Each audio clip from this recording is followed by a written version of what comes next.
This is the UK Brand Show with Penny Williams and Mark Challoner.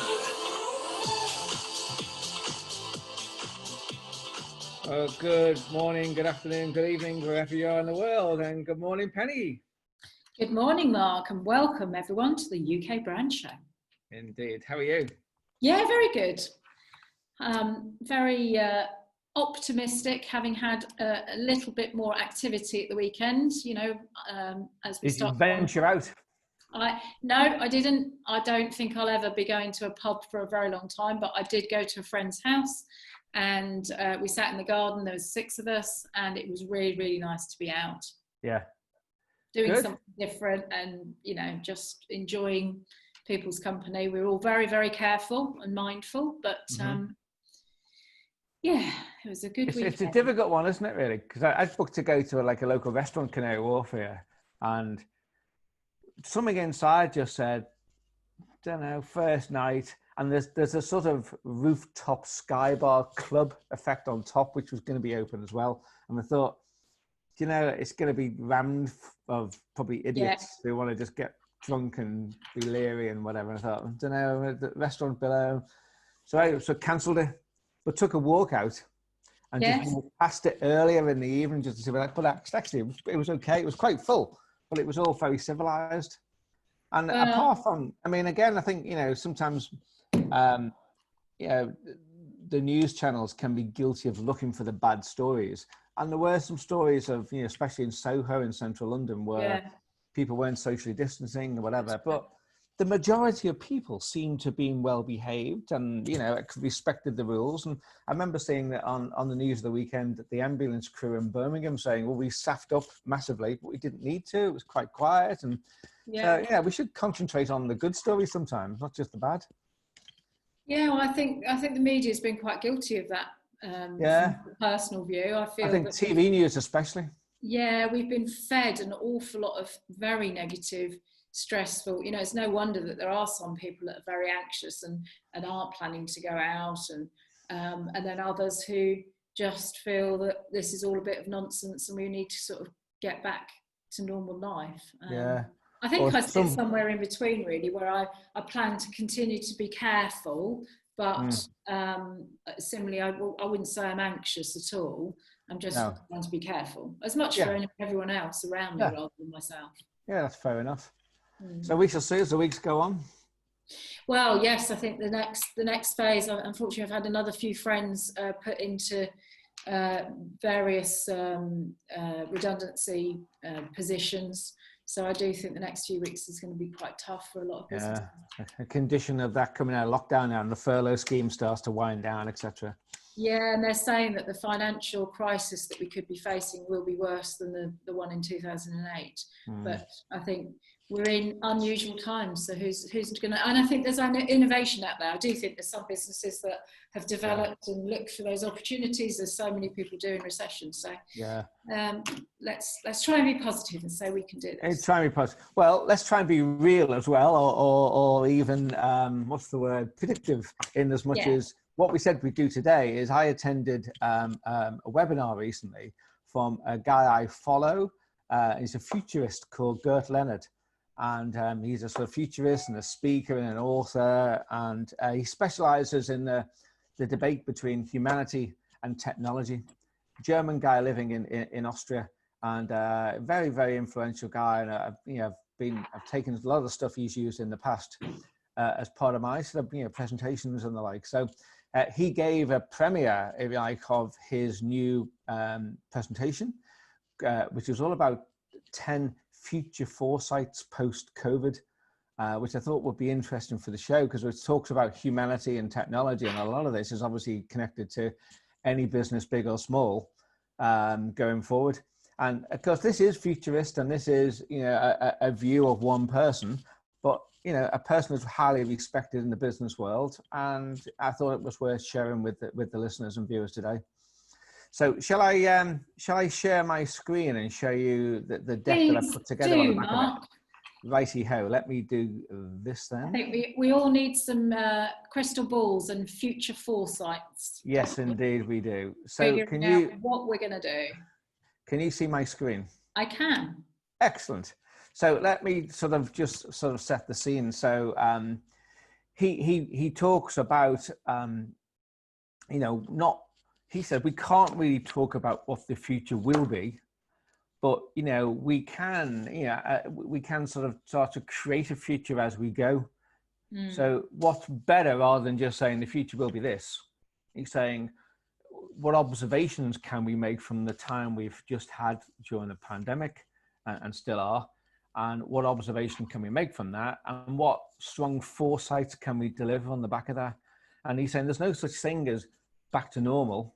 It's because, you know, he reckons that we could be between 2 and 5 years with the COVID and its after effects. Yeah. So, you know, what is normal anymore? Yeah. So he's saying that really that where we are at in the world today, globally as a race, a human race, is that we are at a moment of the great reset. You know, we can create the future as we go, but it's more about, you know, what do we want for our future and how can we shape it to suit ourselves. So, you know, there's lots to talk about whether we're going to have an L shape or a U shape or a W shape recovery. What shape are we at now and how can we go forward? So we have an opportunity, his words. And I've seen a lot of people very negative about the future, and Gert is quite optimistic in many ways, which is a good thing, I think, that, you know, if we get it right, we can shape the future to be something better than a lot of people are saying it's going to be. So we have this opportunity for change, and he highlights 10 points, which he thinks will be, you know, very influential, if you like, on how the future shapes up. So he's saying that, you know, from this research, which was from one of the big media companies, Quartz, the first point he makes is the future is all about big tech. It's about big state, as in, you know, people influencing, trying to do what we do, sort of, you know, giving us rules. We've seen this in the UK with Boris Johnson saying every day the update of now, like in future, you can now go out, you can now have, you know, more than one family staying at your house or whatever it might be. So it's more of that, of big state guiding us on what to do, which doesn't necessarily need to be big brother or dictatorial, but a lot of people are a bit lost in terms of what to do next, or they need to be told sometimes, look, A plus B equals C. Don't assume that they might know that. So he's saying a lot more input from the state and money as well. You know, so we're saying, you know, recently that I think the Chancellor's saying he's going to put £1.5 billion into the arts and theatre world to try and resuscitate that. So a lot more input from the state, full stop. People from this thing from Quartz, they were saying that, you know, what do you want to see more from science funding after the coronavirus subsides? Overwhelmingly, you know, public health infrastructure, research into how we're better prepared for a future outbreak in terms of vaccines, etc. So, you know, what can we do therefore with big technology, which is everywhere now, but particularly in the health sector, back to this survey here, that's where a lot of the technology will come to the fore, whether it's virtual reality, augmented reality, whether it's, you know, just ways to make the sheer practice of the health and the NHS easier to experience from a doctor and nurse point of view, and a consultant point of view, and a patient point of view. And we can see a lot of that, I think, you know, going forward.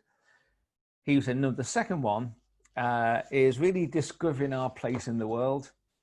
That, you know, this whole human renaissance, if you like, that, you know, data, and he made a great point here, data is going to be hugely influential. If you look at all this sort of stuff that's out there, you know, becoming more personalized, becoming more augmented, more automated, more robotized, that's not going to stop. It's going to carry on as we sort of shift to this new world. But, you know, what he's saying is that if you look at some of the big companies who are tech companies in the past 3 months of this year versus last year, look, you know, they've increased their earnings. The technology is where it's going to be in terms of what he's described as just shrugging off the COVID-19 crisis and just plowing ahead with data improvement and user experience being better and all the things we've talked about on our show before today. And he's saying that, he used to say that data is the new oil. Well, he's saying data is a new plutonium, which is an interesting phrase, as in it will be the weapon for the future. How do we deal with it? How do we own it? How do we stop robots? We talked about last week, I think it was, the week before, about Somi, the tech philosopher, talking about her view and Google, head of Google's data and IT view, that robots will take over the dominant force in the world by 2045, and we'll be some sort of subspecies. And so therefore, Gert's attitude is, well, we can actually control that because we are inputting to the algorithms. We are controlling at this point before it gets too far. We can control what happens. So therefore, data is obviously not just the new oil, but it could be a weapon if we choose to let it be so. So that's something we just need to all bear in mind of what we do with our data and how we control it, how we use it, and how we exploit it. His third point was, I love this phrase, it's going to be going from ecosystems, and you're thinking Donald Trump, so you think of this, an ecosystem, to ecosystems, to this traditional capitalism will prove unfit for the future. And, you're saying, again, if you think of how things are today in terms of maybe Brazil, USA, even the UK, some of the people trying to control what's going on in terms of, there's going to be more capitalism, but different. So it's all going to be about four things, he said, which is about people, about planet, about purpose, and about prosperity on the back of that. But we need to get our values right. I listened to a podcast from the head of Lloyd's Bank, but the trust side. So the trust donates money to charities, and he was saying, is the future going to be about social development rather than capital expenditure? So, there seems to be a lot more focus now on how are we looking after people, how are we looking after the planet, rather than build, if that makes sense. So it sort of goes against what Boris is suggesting at the moment. Yeah, that's absolutely right. And I think I only, when I read this back to myself at the weekend, I was thinking, in terms of the people and the planet and the purpose, is that's sort of what this whole Black Lives Movement's about as well, isn't it? Yes. What is our purpose as mankind, and how do we control what the planet does and the people on it, and how they all matter, and everyone's views and opinions matter. And that was quite profound, really.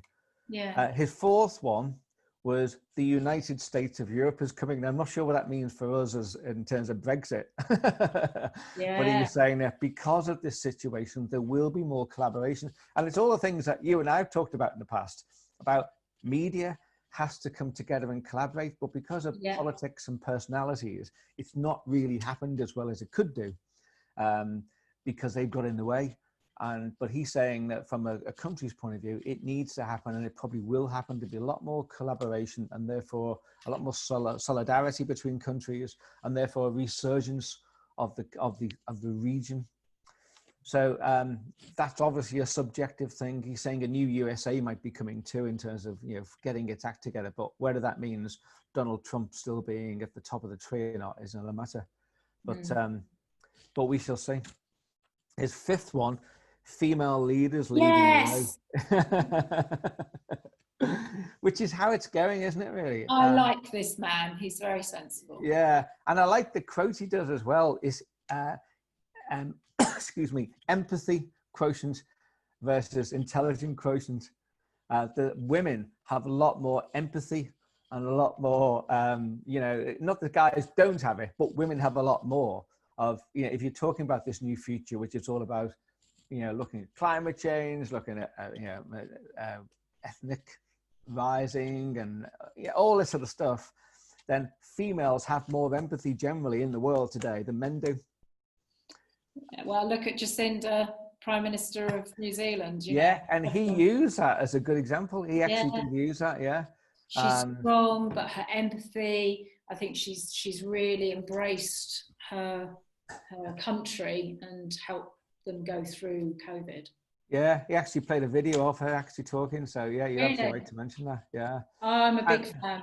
And he's saying, if you look today, if you look in America, for example, 25% share of Congress is women, and 21% globally are women ministers. But that, he says, is going to change really quickly. Women's political empowerment will come to the fore a lot more than we've seen before, even though we all know there's been an attempt to bring more women onto boards, etc. My news association has done that more in the past, and is now, but he's going to see a lot more rising, a lot more faster approach to that, like the Moore's law, the doubling of thing. When something happens twice as fast going forward. The sixth one is, COVID will be a good test run for sort of our climate change and the like. And he's saying it's carbon taxes he thinks will increase going forward. And he says he sees a world whereby we're going to be paying much in tax as on the airplane ticket itself going forward. And what that means for travel and what people's attitude to travel is will probably change as well based on the climate emergency. And there's going to be a lot more. But COVID, in some way, has brought that to the fore more than ever before, along with other stuff. So what will be our attitude to that? And he's saying, as far as that's concerned, he thinks the end of the fossil fuel economy is very near. You get less coal, less gas and oil, more electric cars, different ways of heating your house, etc., etc. Seventh one, inequality will become the sort of dominant narrative, but he said it's not going to be solved by technology. And he was saying basically that it's the big issue is the higher the inequality, the more the COVID deaths. That's what research has shown. And he's talking about the haves and the have-nots here. And again, he highlights, reports have shown this, and highlights have shown that, particularly in the likes of the US and Brazil. So it's about what we do about trying to level up. Boris is talking about that in a different way here. He's trying to level up the North and the South. Whether that all happens or not, who knows? Wait and see. HS2 has an impact there maybe, and housing investment in the North is going to affect that too, become this northern powerhouse. Will it become so? We'll wait and see. But inequality, he's saying, will become the dominant narrative. And you have to sort of look to see where people are from a global point of view, how this will be affected. So look at Europe is sort of quite way down the list in terms of looking at East Asia and Pacific and the South Asia region. There are so many people being pushed into poverty that they're the areas as a global race we should be concentrating on in terms of addressing this inequality piece. 8 is sort of remote everything becomes the new normal. And that's everything from training, corporate training to yoga. Everything's going to be, remote everything. Many people, like we are doing now, as a remote show, because we proved during COVID that many things can work online. Well, we've got used to it as well, haven't we? Yeah, but he's saying not everything though, because still face to face, and we find this, it's much better when I'm sitting opposite the mixing desk talking to you doing the show rather than on a Zoom call. But it's not quite the same, is it? You can't get that eye contact. No, you can't at all. So, but you will get this hybrid situation. I think we talked about this last week with things like exhibitions and events and stuff. There'll be a mix of live and virtual. But the remote everything will become a bit of a new normal, which from a business point of view, and I've heard businesses saying, well, do we need a physical bricks and mortar premise anymore? Or do we need certainly as big as bricks and mortar premise as we had before? Can we do things online now? Can we do things remotely on Zoom calls and the like? I personally think that is the way it's going to go in the short, medium term. But I think long term, I think these things go a full cycle. I think people start to then realize, well, we do miss the face-to-face contact and the world's different. And then you got into this whole area of mental health as well. If people aren't having the social interaction anymore, how does that affect people generally? So I think it will go a bit of a full circle, but there will be a lot more remote, he thinks remote everything in some way. And, he's saying it could be heaven or it could be hell, that, depending how we go with it. So he's saying 74% of companies plan to permanently shift to more remote remote work. Really? That's very, very high, isn't it? Yeah, not total. The key word there is more remote post-COVID work. Not necessarily all, but certainly a lot more.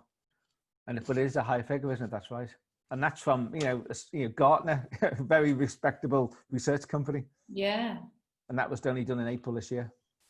Yeah. The 9 is AI, and we've talked about AI many times on the show. The AI hype will decline. It's just another cool tool, were his words, for now. So he's saying, don't mistake a clear view for the future of where we should be for the short distance, the short myopia. That he's saying AI is not a panacea. It's not going to be used for warfare. It's not a magic wand we can all wave. Yeah. But there are good areas where AI will come to the fore, and we mentioned earlier the hospital workflows and stuff like that. So there will be very obvious places where AI will be important. But he's saying, don't look to Hollywood, because or the internet things will definitely be a game changer though. But just don't mistake, as you say, this clear view for a short distance. So AI will be important, but it's not the panacea that's going to solve all the world's issues. In fact, as we said earlier, if we get it wrong in terms of making algorithms more suited to robotization, then where does that leave us as a race going forward? And, again, just he pointed out that, AI in healthcare, whether it's hospital workflows or wearables when you're doing an operation, being able to see something virtually in your sort of Google Lens, if you like, of helping you with the operation, medical imaging and diagnosis of, using apps to generate prescriptions for people across the country, particularly in big countries like the States, where you can't get to a doctor quite easily, therapy planning, a virtual assistant, all these sorts of things will come to the fore. Yeah. In certain areas, that was his point. And finally, he's saying this great phrase here, transhumanists and humanists will increasingly clash. And what he means by this basically is, so to understand that, transhuman is all about developing and making what he calls widely available sophisticated technologies to greatly enhance our intellect and how we run our lives. Whereas humanists are all about emphasizing the value of human beings. Forget technology, it's about human freedom and progress and the notion of, etc. So there's a conflict obviously between the two. And he's saying, but there will be a handshake between the two, and that's between humans and robots. So he's saying that, we will need to embrace technology, but use it wisely for our own benefit. And back to what I said at the start of this. And he's saying going forward, generally, in sort of summary, there are three future principles around technology. One, everything's going to be exponential. It's going to be fast and fast and faster. He's saying, he wrote this book which says that there's going to be more happening in the next 30 years than there has in the past 300 years because of this Moore's law thing. There's something doubles and doubles and doubles and doubles in terms of its effect over every year that goes by. Everything's going to be more convergent, whether it's augmented reality, virtual reality, or platforms are all going to converge more and become a lot more powerful.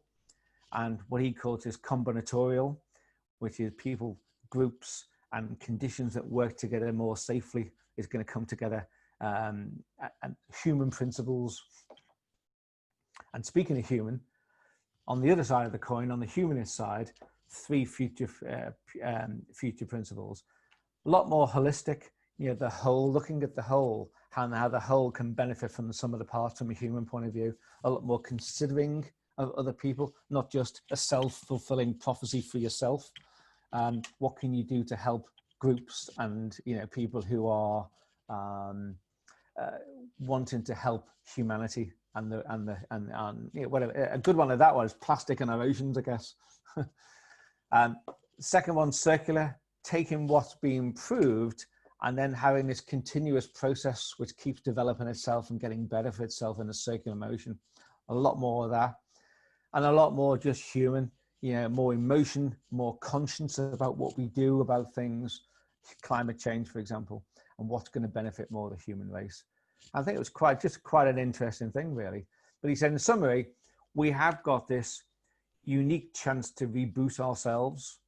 And, you know, in terms of survival, you've got to make sure you're doing all of this, looking at how can I reboot what I'm doing from a personal and a business point of view? How can we adapt and pivot for the time? Sometimes we need to change. You know, we've talked about media companies getting rid of staff, and, you know, on the one hand, a cynical person might say never waste a good recession. But on the other side of the coin, are we just making adaptations which suit the times more post-COVID? Because things have changed. Yeah, definitely. Collaboration, more solidarity between each other. It's not happened as much as we like to have seen, I don't think, in media, as we've said, but certainly he's saying between nations and between groups of people who have a passion about something, there'll be a lot more solidarity and collaboration. Transformation's obviously on its way with all the, you know, Internet of Things and everything from what you do, from your fridge telling you need 6 more eggs in your fridge or whatever it might be. A lot more connectivity, a lot more transformation about what we do, but how do we control that and how do we drive that forward for our own benefit? Not without just willy-nilly thinking, because we can do that, let's do it. Think about the consequences. And he said, ultimately, it's all down to what sort of future do we want? It really is as simple as that. How do we can lead it if we decide what future we want. Don't just plow headlong into a future that we're not really sure where we want to be, but how do we control what we want out the future as a human race, he's saying. And that, you know, he's saying the human brain is wired for relationships and experiences, not necessarily data manipulation. And it's a good point, that, isn't it, really? That, you know, we have to sort of look at data, but there are robots that are doing that for us and we have to input to that. But he's saying, just consider how the brain is wired. It is rewired differently than machines. Yeah. Absolutely. How do we have that handshake, as he described it, between the transhuman and human stuff? How do we connect with each other better? And he's saying people just need to be more kind to each other. We need to stay positive.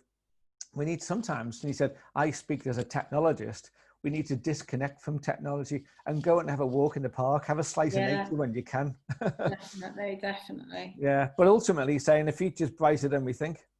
But ultimately, it's up to us and what we do about it.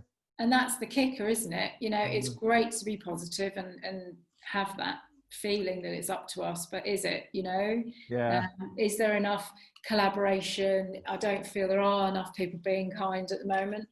So where will that end? I don't think anyone would disagree with that. I don't think people are not as kind as they should be. Yeah.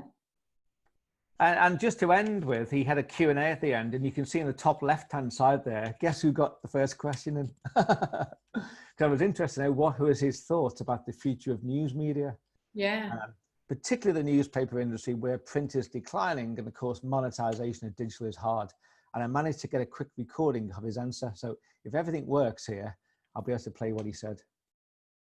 Well, the answer really to me is this. Oh, it's gone. Oh. Could you hear the response then? Just. Let me see if I can just change that. Hang on. He was just starting his sentence and he went. Right, let me start that again. I think we just need to turn the volume up. Here we are. Let me start again. Well, the answer really to me is this. We have found out that digital media and running media with algorithms isn't working. It has benefit. It does things. You know, I'm a heavy user of Twitter. I left Facebook, but algorithmic media is not really human media. We need to have a cross between smart machines and smart algorithms, smart advertising, and human meaning. And this is where journalism comes in. I think journalism will make a comeback. Not print, but the process of human media. And I think public taxes need to be used to support this. And in Europe, we are doing this clearly. I think if we really want to have different kind of media, we need to invest in it. And we need to get mainstream social media to agree on the fact that they are media and therefore also liable for how they do things. I thought that was particularly interesting. That, you know, we need to think about social media platforms and agreeing that they are a media, not just a technology company, and be regulated in the same way that traditional media are. Yeah, absolutely. And I think going back to the human aspect, we do value people that have done some research, then have a view, put it together, as journalists do. I think the media at the moment, there's some of it is not being very trusted, but in terms of that interaction and the input from others, I think he's right. I think that's always going to be wanted. Yeah. Yeah. So interesting, don't you think?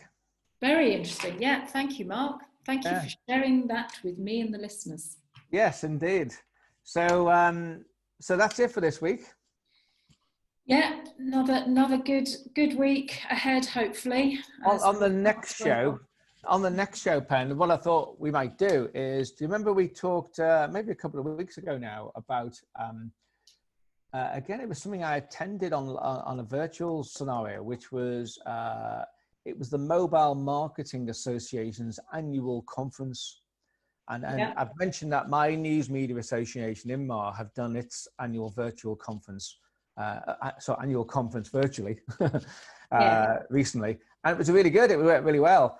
But what I then saw was this Mobile Marketing Association, and they did lots of really cool stuff, which I'd never seen before in a virtual environment. And they tried to create more the feel of actually being at an event.